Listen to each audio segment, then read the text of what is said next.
This is the day the Lord has made. Let us rejoice and be glad in it. Good morning. Good morning. My name is John Kirkendall. I'm one of the elders here at Scots Kirk. On behalf of the session and Pastor Jim Mitchell, welcome you all to worship with us this morning. Both those of you who are with us in person and those joining us remotely, let's praise our God today together. I want to call your attention to just a couple of announcements, though there are many in the bulletin for your attention later.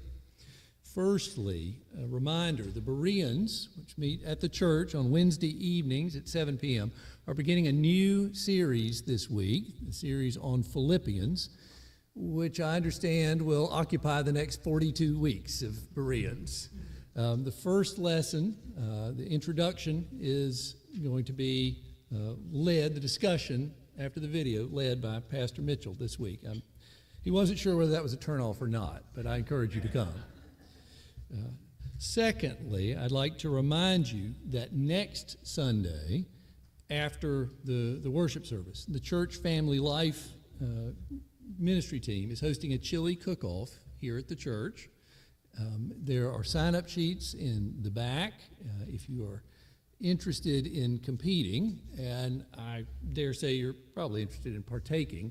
I feel like this particular announcement is hard to make because I know already I won't be here next week. So y'all enjoy the chili for us, please. You'll find some other reminders in the bulletin. Pay particular attention also, if you would, to the consideration of helping in the nursery. As our church grows, we find ourselves in more need of nursery help.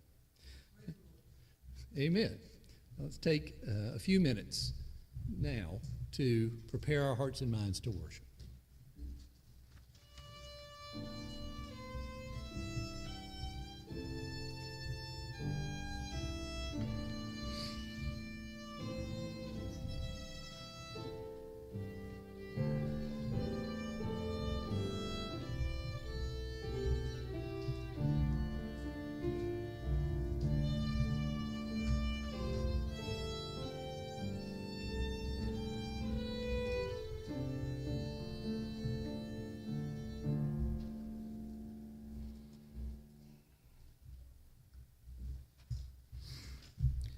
The call to worship this morning comes from the beginning of the 145th Psalm. Hear the words the Holy Spirit inspired in David. I will extol you, my God and King, and bless your name forever and ever. Every day I will bless you and praise your name forever and ever. Great is the Lord, and greatly to be praised, and his greatness is unsearchable. We know from elsewhere that the angels ceaselessly praise God in heaven, our 3 times holy God. Please stand now and sing with me, Holy, Holy, Holy. It's number 100 in the Trinity hymnal. Let us glorify God forever and ever.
Let's pray together.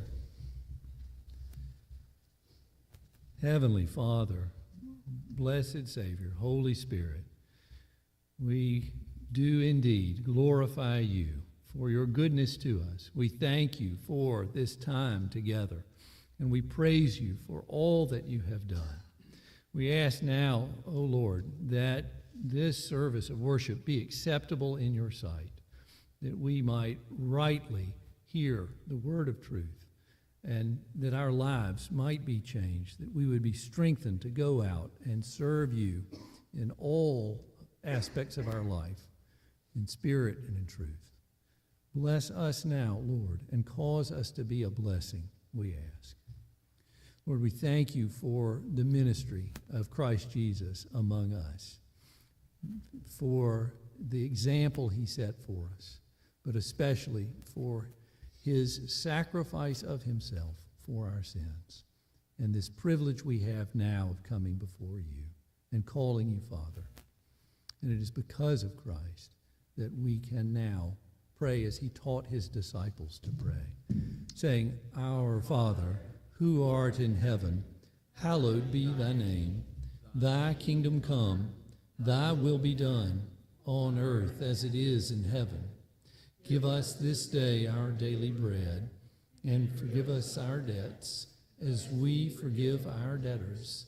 And lead us not into temptation, but deliver us from evil. For thine is the kingdom, and the power, and the glory forever. Amen. You may be seated.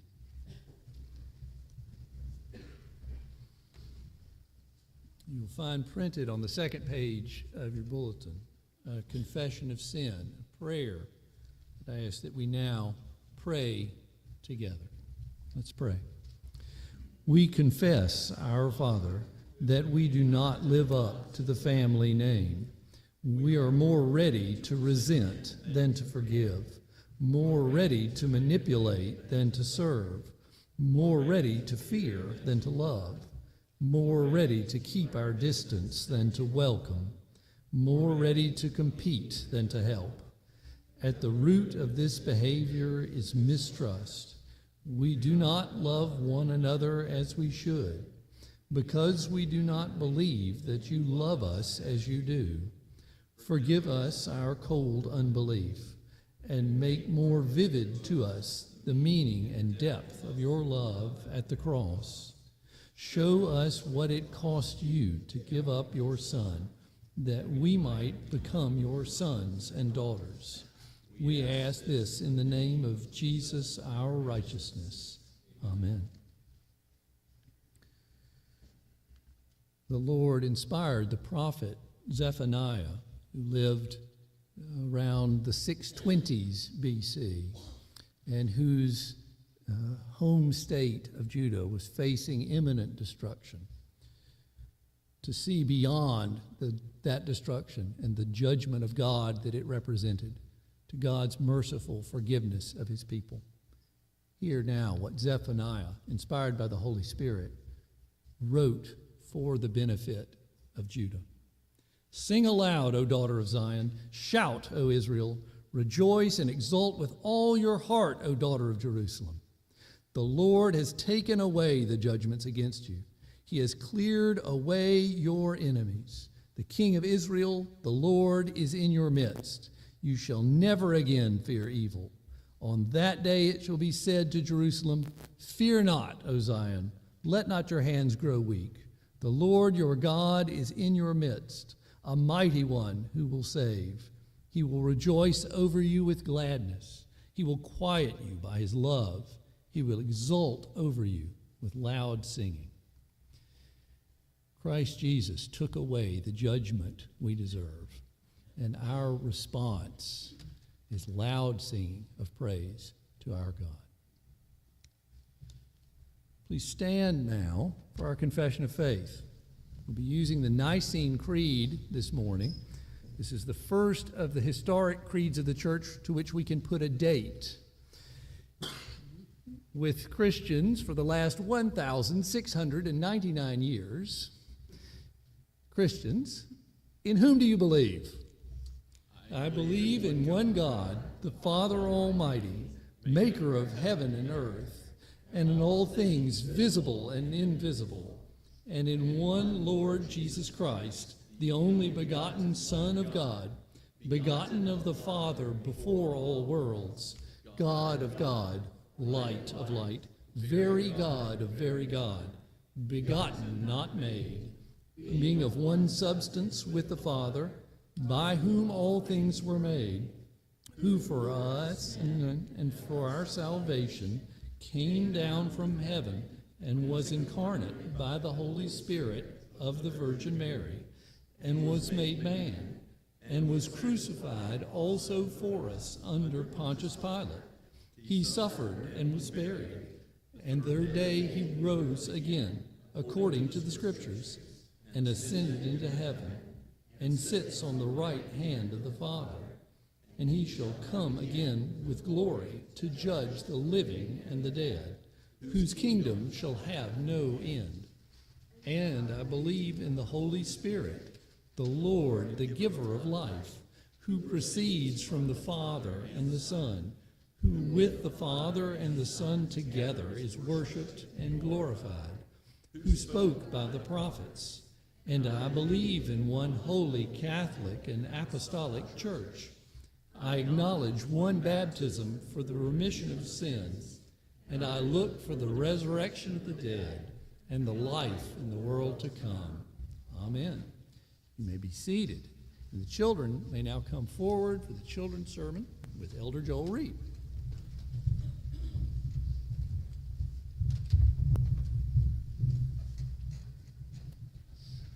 All right.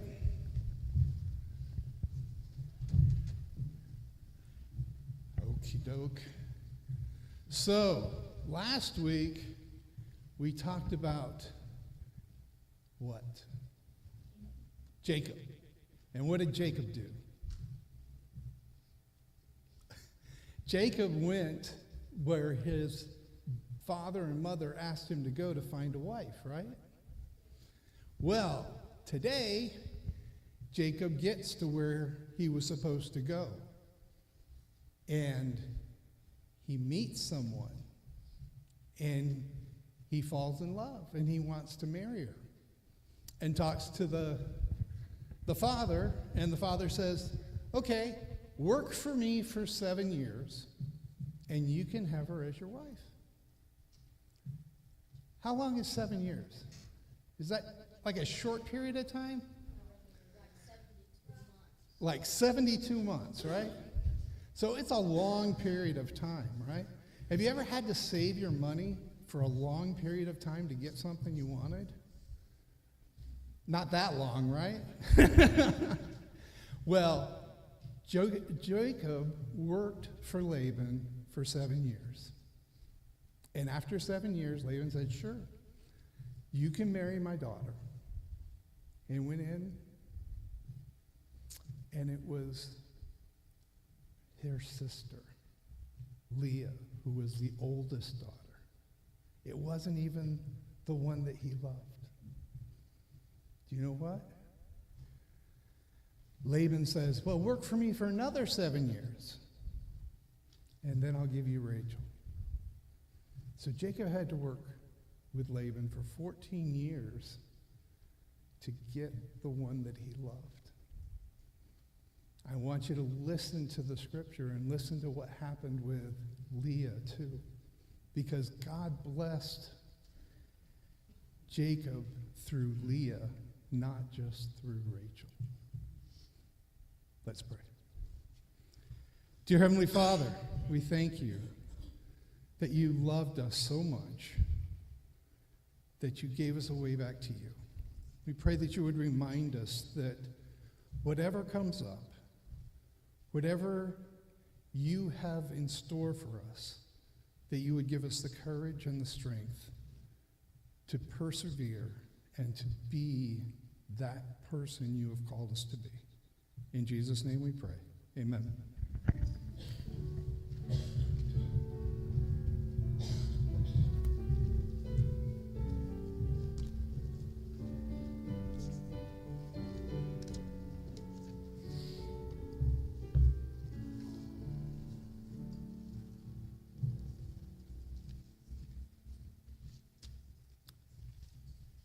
Scripture passage this morning is the 37th Psalm. If you would like to follow along in God's Word with me, please do. And we have copies of the ESV at the back if you'd like to pick one up and use it.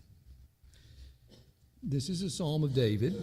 it is a psalm that is unlike many others. This is when the scribes were putting together what we think of as the Old Testament. They arranged it with the instructions at the beginning, Torah at the beginning, and then they put the prophets, and then they put the writings. And in the middle of the writings is this book called Praises, which we call the Psalms. But it's right next to one full of Proverbs. Psalm 37 is a wisdom psalm. It belongs with Proverbs. Hear what David is inspired to say in this psalm of wisdom. Psalm 37. Fret not yourself because of evildoers. Be not envious of wrongdoers, for they will soon fade like the grass and wither like the green herb. Trust in the Lord and do good. Dwell in the land and befriend faithfulness. Delight yourself in the Lord, and he will give you the desires of your heart. Commit your way to the Lord. Trust in him, and he will act. He will bring forth your righteousness as the light and your justice as the noonday. Be still before the Lord and wait patiently for him. Fret not yourself over the one who prospers in his way, over the man who carries out evil devices. Refrain from anger and forsake wrath. Fret not yourself, it tends only to evil, for the evildoers shall be cut off, but those who wait for the Lord shall inherit the land. In just a little while the wicked will be no more. Though you look carefully at his place, he will not be there, but the meek shall inherit the land and delight themselves in abundant peace. The wicked plots against the righteous and gnashes his teeth at him, but the Lord laughs at the wicked, for he sees that his day is coming.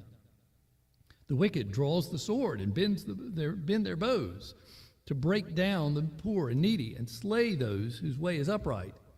Their sword shall enter their own heart, and their bows shall be broken. Better is the little that the righteous has than the abundance of many wicked, for the arms of the wicked shall be broken, but the Lord upholds the righteous. The Lord knows the days of the blameless, and their heritage will remain forever. They are not put to shame in evil times. In the days of famine, they have abundance. But the wicked will perish. The enemies of the Lord are like the glory of the pastures. They vanish. Like smoke, they vanish away. The wicked borrows, but does not pay back. But the righteous is generous and gives. For those blessed by the Lord shall inherit that land, but those cursed by him shall be cut off. The steps of a man are established by the Lord, when he delights in his way. Though he fall, he shall not be cast headlong, for the Lord upholds his hand. I've been young, and now I'm old, yet I have not seen the righteous forsaken or his children begging bread. He is ever lending generously, and his children become a blessing. Turn away from evil and do good, so shall you dwell forever. For the Lord loves justice. He will not forsake his saints. They are preserved forever. But the children of the wicked shall be cut off. The righteous shall inherit the land and dwell upon it forever.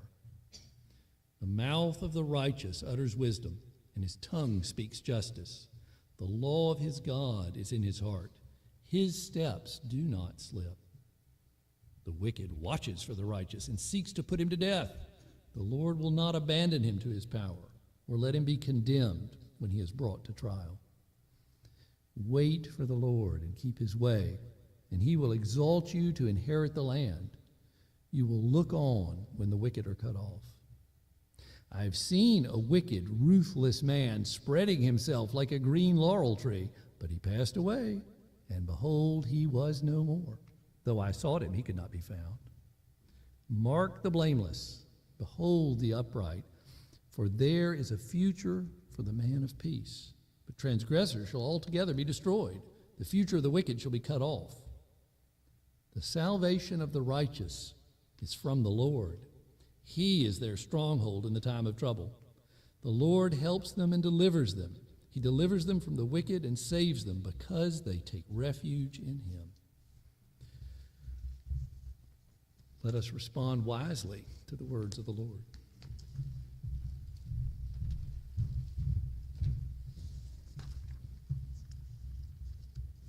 And let us go before the Lord once again in prayer. O Holy Father, you have called us into your presence today by the merit of your Son. We come in his name, the one mediator between God and man, the man Christ Jesus, the one who has become incarnate so that he might give up his life and die for our sin, for the wrath we deserve to bear. O Holy Spirit, you have made us sons and daughters of the Most High. You have bound us together in Christian fellowship. May we walk in the truth today, be sanctified in the truth. Lord, call those who have not yet trusted in the Lord Jesus Christ. Do your work through your word. Let it not return to you void, but fulfill every purpose you have for it. Oh Lord, you are our rock and our fortress and our hiding place. You are sovereign. We know that whatever happens in this world, that you are sovereignly working your purposes out. You abide with your sheep. You are the great shepherd of the sheep, Lord Jesus, and you will lead us all the way home. Be with those who have concerns and worries with relationships and the busyness of life and material concerns. Lord, be with those who struggle with sin. We all come before you as broken and fallen creatures, and though we have been changed, we know that there is still an old man, and we pray that you would help us to be killing sin, lest it be killing us. Lord, help us by your grace to more and more conform to the image of Christ, to work out our own salvation with fear and trembling, for you are at work within us. May your word bring us comfort and peace, but calls us to be peacemakers, calls us to be salt and light in the world. Lord, give us overflowing hospitality and love towards our neighbors, that we would aid those even who are our enemies.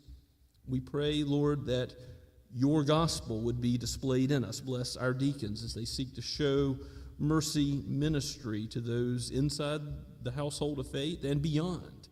Lord, bless this community through the work of your people here. Lord, we pray for our session as we are called to be under shepherds under the Lord Jesus Christ. Give us wisdom and direction in every decision we make. And bless the presbytery, those elders and pastors who meet together in the second Tuesday of March to consider those who are seeking to be called to the ministry, to be ordained, to address issues of broader concern to your kingdom.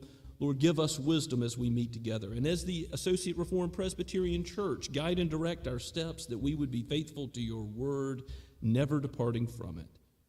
Lord, we ask these things knowing that you are good and you do good for your people. You are a great God and greatly to be praised. So aid us as we seek to sing your praises today and respond to your word as is appropriate for your disciples, for your children. We give you praise for the young ones in our midst, for the youth. Lord, we pray that you would give parents wisdom as they seek to raise them in the nurture and admonition of you. And Lord, as our teens go to Monclarkin, give them safety on that trip. Bless the advisors who will travel. And most of all, bless their time with your word being ministered to them, that it may change their lives and draw them closer to you, Lord Jesus. We pray for their relationships with one another as well, that you would bond them together as a group in that same love of the Lord. Lord, we come before you with all these things, knowing that you are sovereign over what kings and presidents and Congress and courts do. We think of local and world leaders as well as our own nation, and we pray for your wisdom and guidance. We pray that they would seek your will. We know that you do not let evil go unpunished, but glory of glories, you have chosen to see that our evil deeds, our sins, were punished in the one who finished the work, the Lord Jesus Christ himself, on our behalf, that he would lay down his life and take it up again for his sheep. So may this gospel, this good news, ring out to the whole world. Give us peace in our time that we might further propagate your gospel to every land. Bless those who are on the mission field, taking it to places that have not known such clear word from you in the recent past, but also, Lord, give those places like Spain and Germany a resurgence of the gospel that they once knew. Lord, where there is barrenness, sow the word of truth that it might reap a great harvest. Where there is hatred, let us sow love. In your name we pray, O Lord Christ. Amen. Let's sing together the Lord's praise once again of his shepherdly care in Trinity Hymnal number 599. Let's stand as we sing.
Let us pray. Lord, we thank you for this day and this time that we can come together and to worship you. We pray, Lord, that you would take our tithes and our offerings and that you would use them to further your kingdom. Help us to remember that all good and perfect gifts come from you, whether it's physical, material, or talents or spiritual, Lord. Pray that you would receive it all and it would be to your glory. In your name we pray. Amen.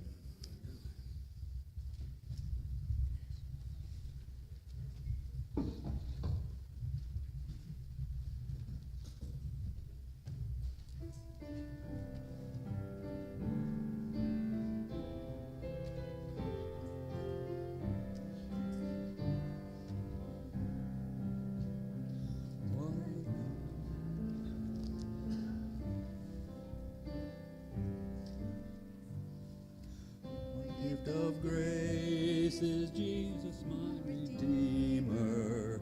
There is no more for heaven now to give. He is my joy, my righteousness and freedom, my steadfast love, my deep and boundless peace. To this I hold, my hope is only Jesus. For my life life is wholly bound to his. Oh, how strange and divine, I can sing, all is mine, yet not I, but through Christ in me.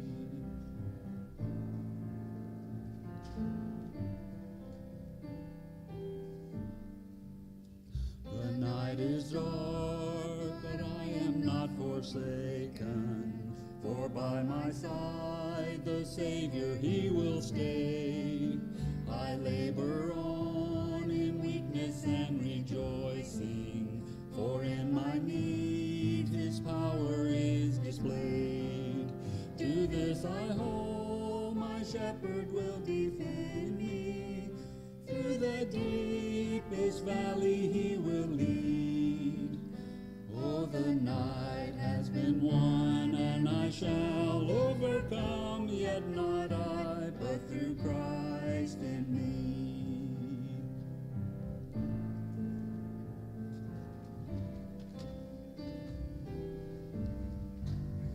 No fate I dread, I know I am forgiven. The future sure, the price it has been paid. For Jesus bled and suffered for my pardon, and he was raised to overthrow the grave. Through this I hold, my sin has been defeated. Jesus now and ever is my plea. Oh, the chains are released, I can sing, I am free, yet not I, but through Christ in me.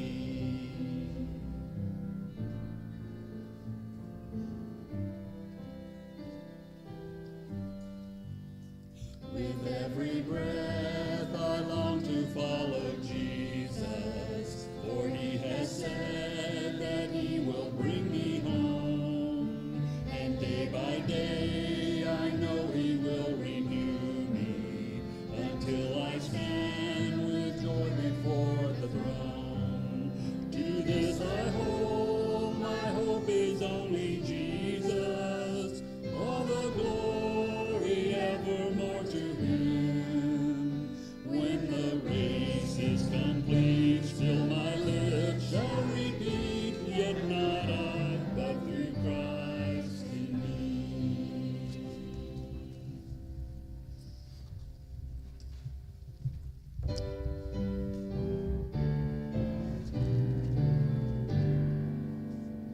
Praise God from whom all blessings flow. Praise him, all creatures here below.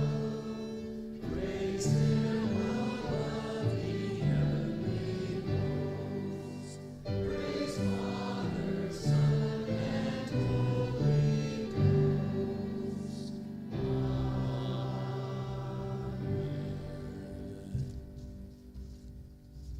Please be seated and take your copy of God's Word, or do grab one of the Bibles in the back by the kitchen, and turn with me to Genesis chapter 29. Genesis 29, we'll look at the full chapter this morning. We saw last week that Jacob has met with God. God sovereignly sought out Jacob, a sinner, and changed him so that he is now not being the deceiver he previously was. But sin has consequences. And here we'll see that the deceiver will be deceived. The con man will be conned himself. We're going to see as Jacob goes to find a wife and interacts with his uncle Laban that he's going to be on the receiving end of deception. Let's give our attention to God's Word again. Genesis 29, penned by Moses, breathed out by the Holy Spirit for each one of us today. This is God's Word. Then Jacob went on his journey and came to the land of the people of the east. As he looked, he saw a well in the field, and behold, 3 flocks of sheep lying beside it. For out of that well the flocks were watered. The stone on the well's mouth was large, And when all the flocks were gathered there, the shepherds would roll the stone from the mouth of the well and water the sheep and put the stone back in its place over the mouth of the well. Jacob said to them, "My brothers, where do you come from?" They said, "We are from Haran." He said to them, "Do you know Laban, the son of Nahor?" They said, "We know him."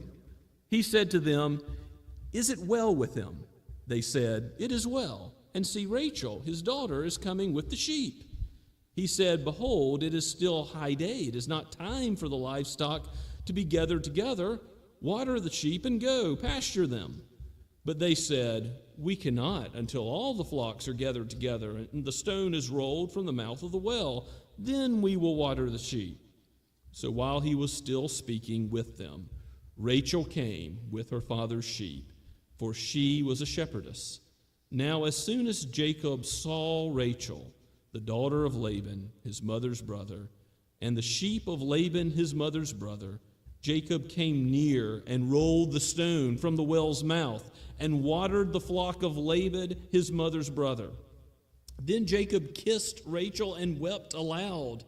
And Jacob told Rachel that he was her father's kinsman and that he was Rebekah's son, and she ran and told her father.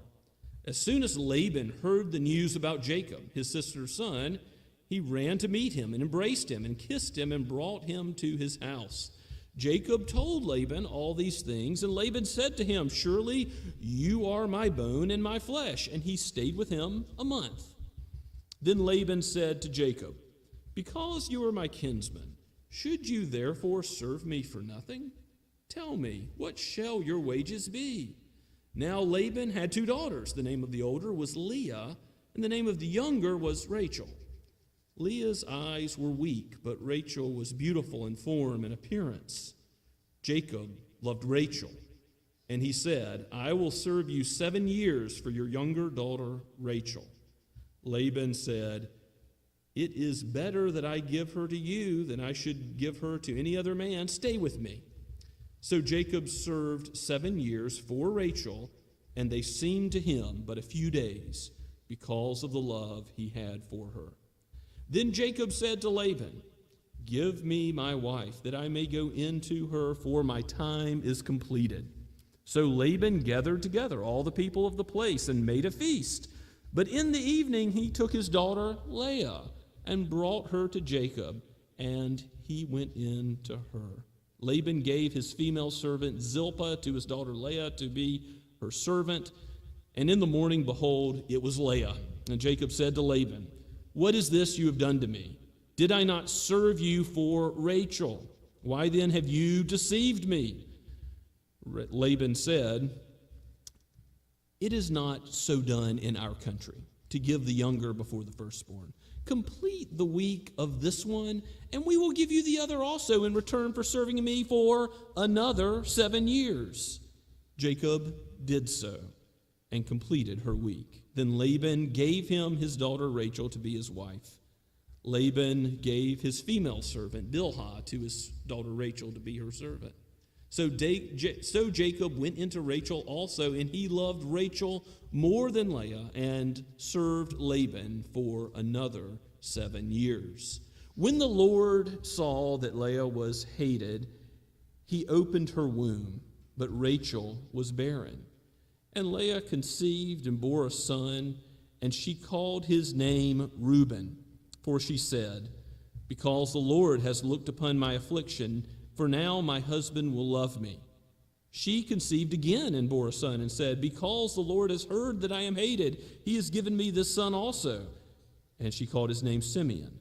Again she conceived and bore a son and said, "Now this time my husband will be attached to me, because I have borne him 3 sons. Therefore his name was called Levi." And she conceived again and bore a son and said, "This time I will praise the Lord." Therefore she called his name Judah. Then she ceased bearing. Let us pray and ask for God's help. O Holy Spirit, it is your glorious task to give your word and also to open our minds to understand it. May you do so now for the praise of your glorious grace. May we learn the lessons of another and so be wise. May we see the Lord Jesus Christ in this text and be drawn to him, that our faith might be in him, having a righteousness that does not come from ourselves, but comes from him, the perfect, sinless Son of God, in whose name we pray. Amen. What goes around comes around. Karma, a deistic idea, an Eastern idea perhaps, for what is, in the kernel of truth in those ideas, a Christian theme that's found throughout Scripture. And I gave it to you in your focus verse from Galatians chapter 6, at the beginning of worship. God is not mocked. What a man reaps, so shall he sow. What you sow, you will reap, brother. And because of this truth, Jacob, the deceiver, is going to get deception. Jesus says those who live by the sword will die by the sword. The same general truth taught by our Lord and Savior. We saw it in Psalm 37. The wicked use the sword and perish by the sword. We saw it in how Pharaoh in the book of Exodus made a decree that the Hebrew boys should be killed, drowned. He himself is drowned as God crashes the Red Sea upon him and all of his army. We see this principle again and again. You think of Esther, how ultimately Haman is hanged on the gallows that were prepared for Mordecai. He is foiled in his own trap. Jacob has lived a life of deception. He stole the birthright. He stole the blessing. He has manipulated his father with his dim eyesight in the dark. And now he's going to be manipulated in the dark as he seeks a wife, and his uncle Laban tricks him.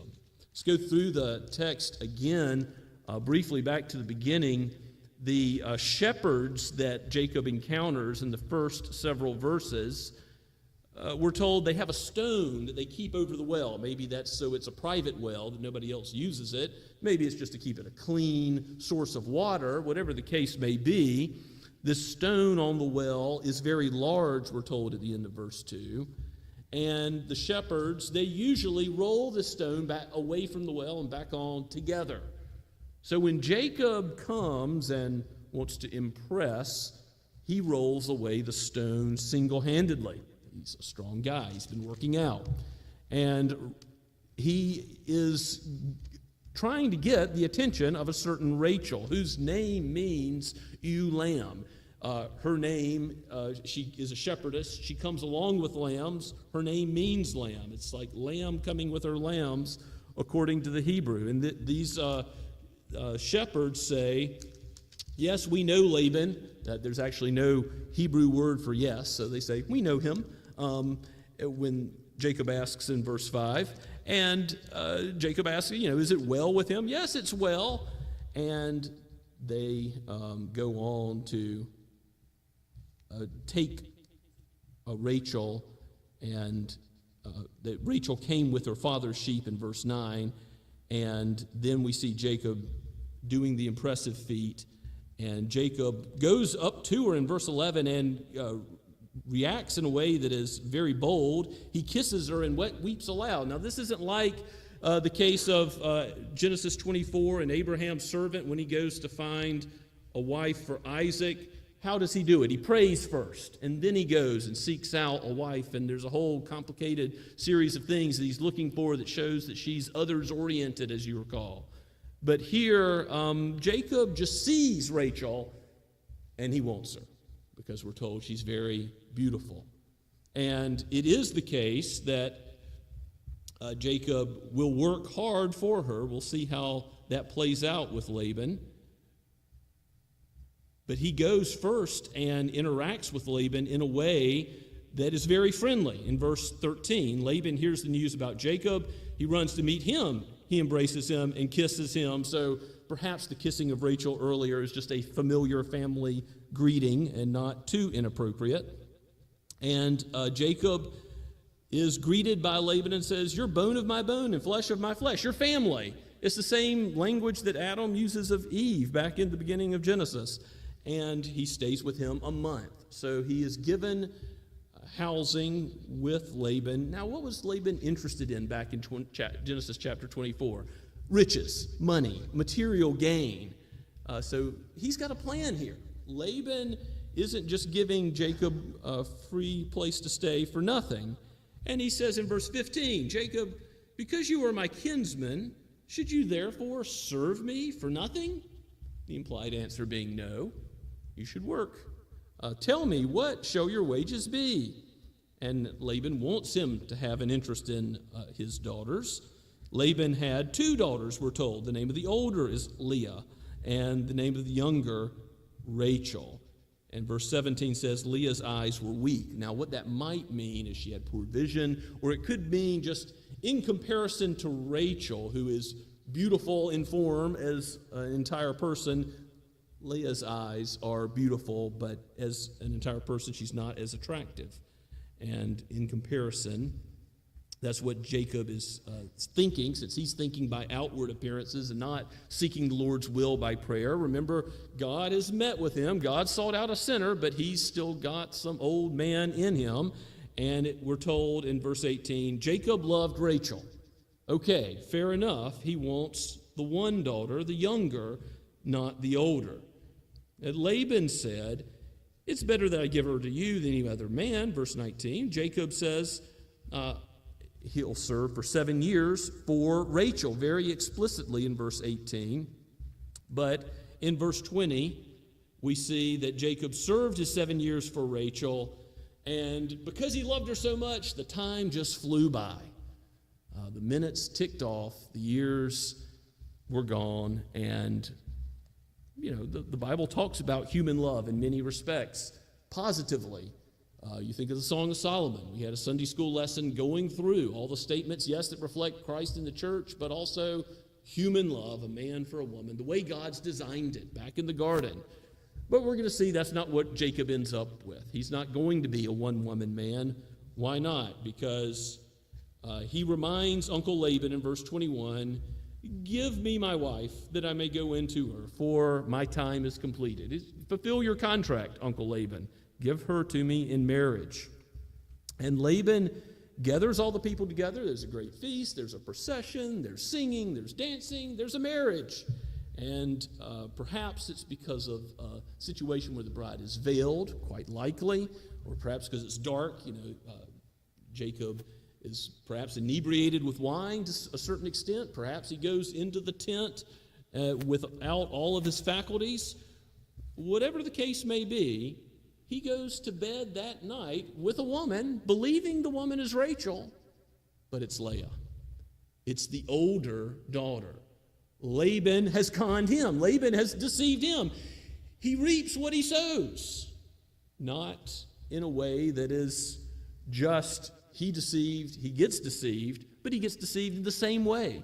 He did this when Isaac couldn't see, and now he can't see the trick that's being played on him by his own flesh and blood. And he is pontificating when he comes out about moral principles, the ones he violated himself earlier in his own life. He says in the morning when he realizes it's Leah in verse 25, what have you done to me? Did I not serve you for Rachel? Why then have you deceived me? And you have to love Laban's response in verse 26. It's not done that way here. Not in our country. We don't do that around these parts. We always give the younger before the firstborn. Okay. Complete the week of this one, and I'll give you the other one also. So he ends up serving another 7 years. And by the way, the average time of labor for a wife as a dowry would have been 3 years approximately. So 7 was, he was very eager to have Rachel, and he does it twice now, and so does become involved in polygamy. And we're going to see that not being a one-woman man doesn't work out well. In the next chapter, we're going to see how all the family dynamics are torn apart by sin again, as you have, again, favoritism and controversy, and there will never be any rest in the household between Rachel and Leah because of this sin of Jacob, and how he was deceived, and he wasn't content with Leah. He wanted Rachel and worked for her, and eventually Laban does give Rachel to him. Now, the end of the text shows something of where we're going in the next chapter, verses 31 through 35. Leah was hated, it says in verse 31. And not just loved less, maybe neglected, not utterly mistreated, but neglected at least by Jacob. But that's the one that God chooses to open the womb of. It's actually through Leah that Christ will come, through David and his line, which is through Judah, that the Messiah will be born. So Leah conceives, and she bears a son, it says in verse 32, named Reuben. Now, Reuben means, see, a son. Rachel hasn't born any children. So she's thinking, Jacob will love me because I have borne him a son. But she's looking in the wrong place for affirmation. And again, when the second is born, verse 33, because the Lord has heard that I am hated, he has given me this son also. The second son, Simeon, means, it is the equivalent of Simeon that means heard. And again, she bears a son, verse 34, and she says, now my husband will be attached to me because I have borne him 3 sons, and his name was called Levi. And the word Levi means, it's a word play on the Hebrew word for attached. So 3 times now she's hoping Jacob will be attached to me, not Rachel, because of the sons that I have borne. But what is the case? He still loves Rachel. And the 4th son, the one named Judah, she says, this time I will praise the Lord. She takes her eyes and takes them away from the horizontal, even the very important horizontal relationship of marriage, and starts looking upward and gets her priorities right. And she praises God for that which is a gift from him, a heritage. Children are a heritage from the Lord, Psalm 127:3. And she gives God the praise he's due in giving her all the sons, and it's this son, Judah, that will be the offspring of Christ, the one through whom Christ comes. And the deed-consequence relationship, it's imperfect in this life. The psalmist notes that in Psalm 73. Sometimes it seems like the wicked get what the righteous deserve, and the righteous get what the wicked deserve. So God is a God of justice, of divine retribution, of what's sown is reaped. But that's a general truth in this life, and it's absolutely true in eternity. No sin will be overlooked, but everything will receive perfect justice. But glory of glories, hallelujah, praise God. Through Judah comes a one that covers our sin. Not just winking at sin and saying, oh, don't worry about that. God will let you into his heaven, into his holy presence, regardless of your sin. But no, you're welcome to be with God forever and abide with his presence when he comes again, in the new heavens and new earth. When you die, you go to be with him by faith in Christ, because there is righteousness that comes from him that you don't have, and there is an atonement for sin that he's given. It's that glorious solution that justice comes through what Jesus did. Righteousness meets with mercy. They kiss at the cross because Jesus paid the full price. For yes, if we got what we had sown, we would get death. The wages of sin is death. If we reap the harvest, we would reap the whirlwind. But instead of God's judgment, we have the righteousness of Christ as our own. Yes, God is changing Jacob, but he still has to deal with consequences of sin in this life. And just like Moses in the wilderness was prepared for many years, just like Paul has to go away for a decade before he's used mightily by God, God is sovereignly working here, even in the trials Jacob is facing, to prepare him for mighty service.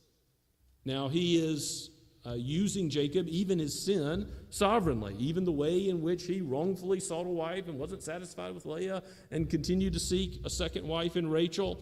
All of this has all over it written the marks of God's sovereignty. God is sovereign in your life as well. All of the things that have transpired up to this day, the very fact that you are here in his house, hearing his word, this is all by his mighty hand. Are you in Christ? Do you know the Lord Jesus? If you do, take great comfort and peace in that and walk in the ways that his disciples are to walk. If you don't yet know Christ, cling to him while he may be found. Turn to him that you would have a refuge from God's wrath. Because this is the gospel, that we don't get what we deserve. We don't reap what we sow. But Jesus reaped it, so we wouldn't have to. And we reap the results of his life, eternal life with God. Let's pray together. O Lord, we give you praise for your word, for its perfection, for its flawlessness. Aid us as we seek to follow you, as we seek to live for you. May it be for your glory. May we say with our every step that we will praise you, that we will rejoice in you. O Lord, give us thanksgiving in all circumstances of life, knowing that you are sovereign over all things and over your people. We pray this in Jesus' name. Amen.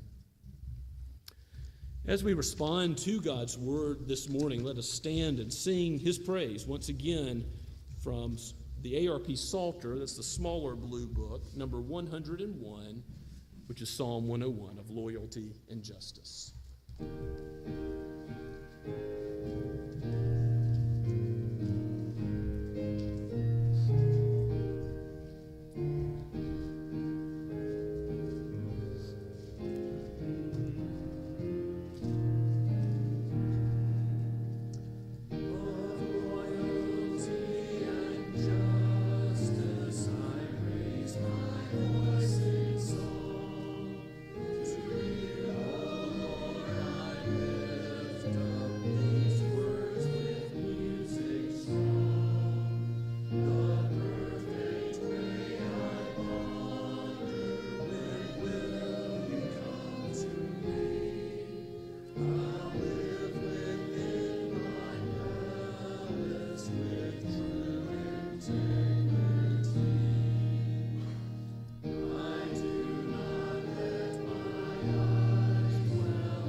How thankful God's people can be that Christ has taken the destruction of God's wrath on himself. Now, for those who know the Lord with faith, receive his blessing. This is his statement of truth to you today. The grace of the Lord Jesus Christ and the love of God the Father and the fellowship of the Holy Spirit be with you now and forever. Amen and amen.